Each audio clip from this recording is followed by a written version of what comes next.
Today's painting project is a large practice piece. We'll paint these loose watercolor oranges together, so stick around.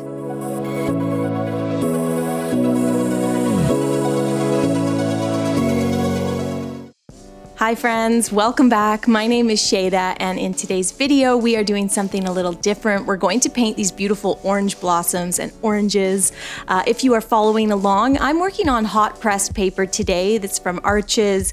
It's on a block, which means the paper is sort of stretched for me. I'll link that in the video description, but you could use cold pressed. And then I have 2 glasses of clean water, paper towel for blotting my brush, and then these are actually my Derwent watercolors. I've got 2 little Derwent pocket pan sets, and I just took them out of the plastic tray that they come in and put them in this cute little tin. So any watercolors will do, but these are my Derwent pocket pans, and I'll link those.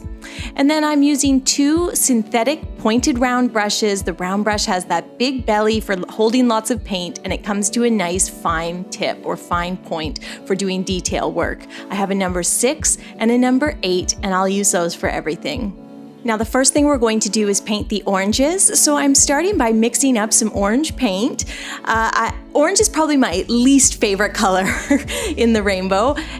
So what I'm going to do today for my oranges is to work somewhere between orange and pink in these beautiful peachy tones. So you can see me mixing up a paint here. It has a lot of orange, but also a lot of white, a little bit of pink, maybe a little yellow. I'm mixing in lots of water, of course. So I'm getting my colors ready before I even start painting. I've got a dark peach and then a really light peach, and one is almost pink but not quite.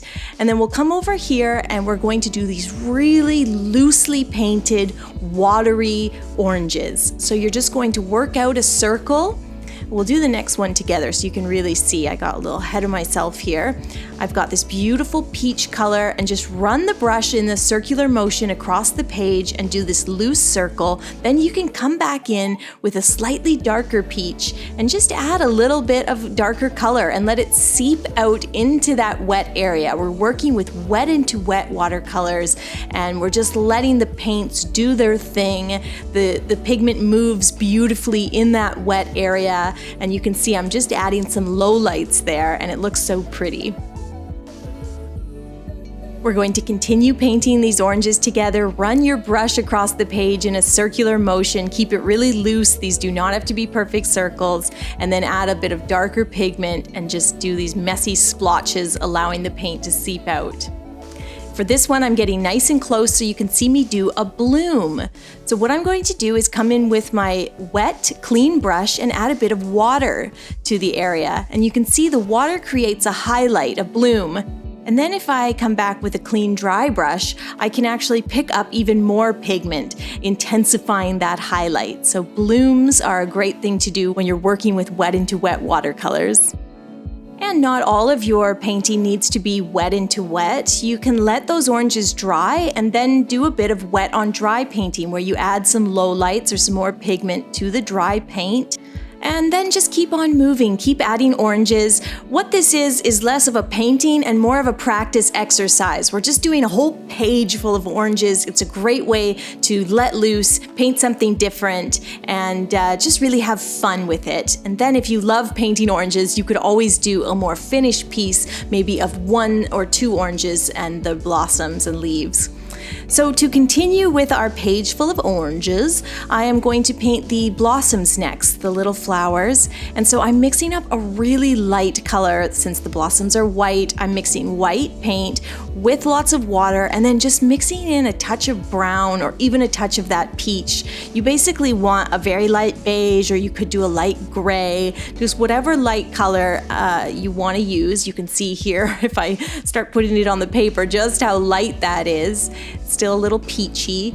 And I am painting these loose petals, just my basic 4-petal flower. Drag that brush across the page and then use the tip of the pointed round brush to kind of finish the shape or the outline of each petal. So you can see me doing that here, a couple large brush strokes, and then use the tip of the brush to outline the petal. We'll do another one. I've darkened the paint ever so slightly, adding a bit more brown to it.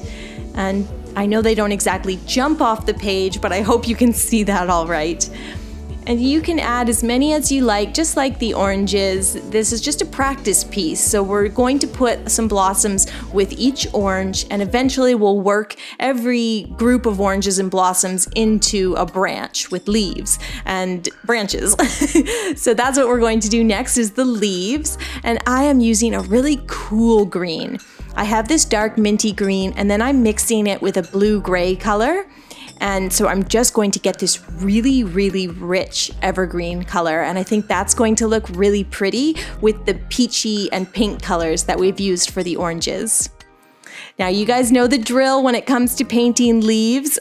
Get a lot of paint on that brush, and you're gonna drag the belly of the brush across the page, and then use the tip of the brush to refine the shape of each leaf, maybe add a little point or add a little more pigment. So drag that belly of the brush once or twice, get the shape of the leaf, and then if you need to add a bit more of a point or more color, you can just use the tip of the brush to add those details. I am using my number 6 brush for this, but the number 8 would also be great since we're doing these large loose leaves. And yeah, just adding a bunch of leaves to all of the groupings of oranges.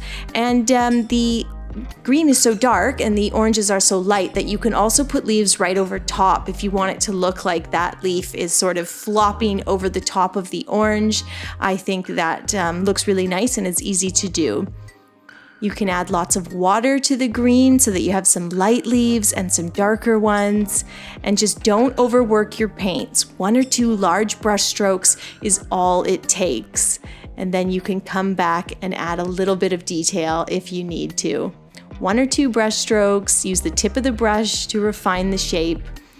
And then as our painting, as our page gets sort of filled in with these beautiful groupings of oranges and blossoms and leaves, we're going to get a bit of dark brown on the tip of our brush, and we're going to add some detail to the stamens, to the center of each flower, and we're also going to put some little delicate branches in here.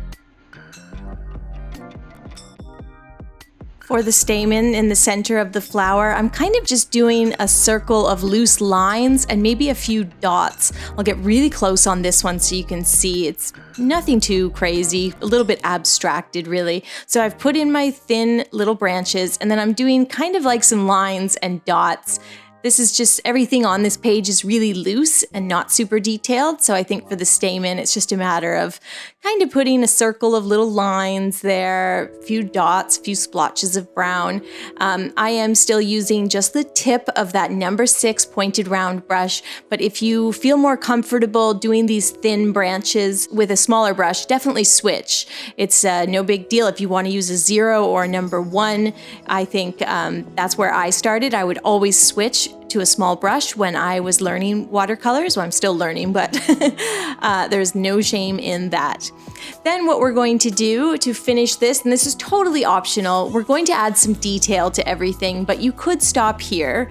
But if you're still with me, then you can grab a little bit of peach on just the tip of your brush and do a bit of dotting, and that makes it look like that textured surface of the orange. You can grab a little dark green on the tip of that brush or on a smaller paintbrush and just add some veining to the leaves. It could be thick, it could be thin. You can blend it out with a bit of a water and a damp brush. We're still keeping things fairly loose, but just adding that hint of detail, maybe a darker brown on some areas of the branches or the stamens. You don't have to even get too thoughtful with it. Just sometimes adding a bit of a contrast, like a darker brown, can just really make the stems pop, or the leaves really pop and jump off the page. And that's what I'm doing here, and that's going to finish this practice piece. I really enjoyed painting this. It was something different for me, and yeah, I think I'll try to paint more fruit. It's a lot of fun and really fits in with floral painting and botanical painting. What I'd like to do now that I've practiced is do a larger but more simple floral orange painting, and so if I do that, I will post it on Instagram so that you can have a look at it. Thanks guys for watching. I hope you'll hit that subscribe button, and I will see you soon with a new tutorial.